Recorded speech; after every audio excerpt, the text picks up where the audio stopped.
பட்சி தேவையில்லையே, காக்கை கூட தூது போகுமே.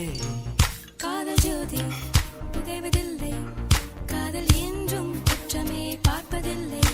இதில் அற்பமானது எதுவும் இல்லை, இந்த நுட்பம் பொறுக்க புரியவில்லை.